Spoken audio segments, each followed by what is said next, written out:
एक बार की बात है, गीता और टीना नाम की दो सहेली थी। गीता के पिता एक स्कूल में टीचर थे, जबकि टीना के पिता एक बिजनेसमैन थे। टीना अमीर थी जबकि गीता गरीब थी। टीना थोड़ी लापरवाह किस्म की लड़की थी, जबकि गीता एक समझदार और अपने काम को सही से करने वाली लड़की थी। कुछ समय के बाद वह दोनों बड़े हुए और एक कॉलेज में पढ़ने लगे। टीना को अपने ही कॉलेज में पढ़ने वाले एक अमीर घर के लड़के से प्यार हो गया और उन्होंने कॉलेज के बाद शादी कर ली। गीता की शादी कॉलेज के बाद मिडिल क्लास के एक सरकारी क्लर्क से हुई।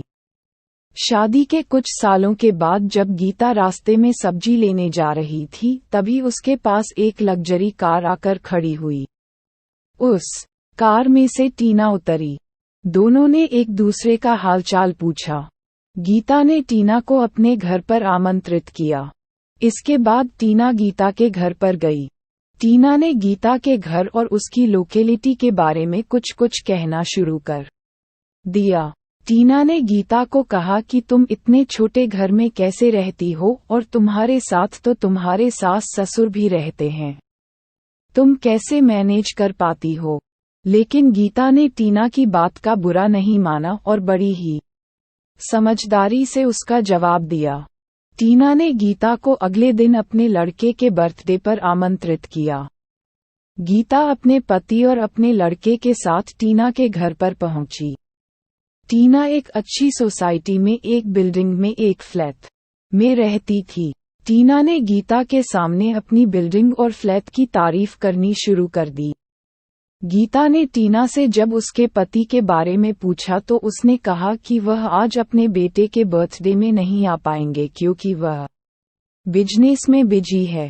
थोड़ी देर के बाद उन्होंने बेटे का बर्थडे सेलिब्रेट किया। इसके बाद गीता अपने पति और बच्चे के साथ अपने घर पर वापस लौट आए।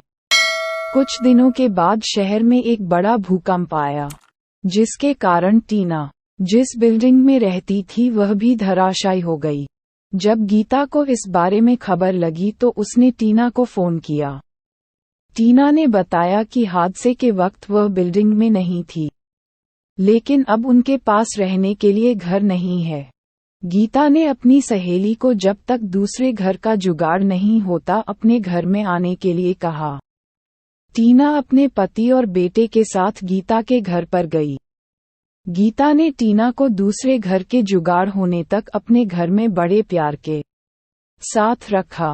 टीना को गीता के प्यारे बर्ताव और उनके परिवार के आपस में मिलजुल कर रहने के रवैये को देखकर बहुत अच्छा लगा। टीना को अपने पहले के गीता को नीचे दिखाने की हरकत पर पछतावा हुआ। अब उसे पता चल चुका था कि सादगी भरा जीवन अपने पूरे परिवार के साथ मिलजुल कर रहने में ही सच्चा सुख है।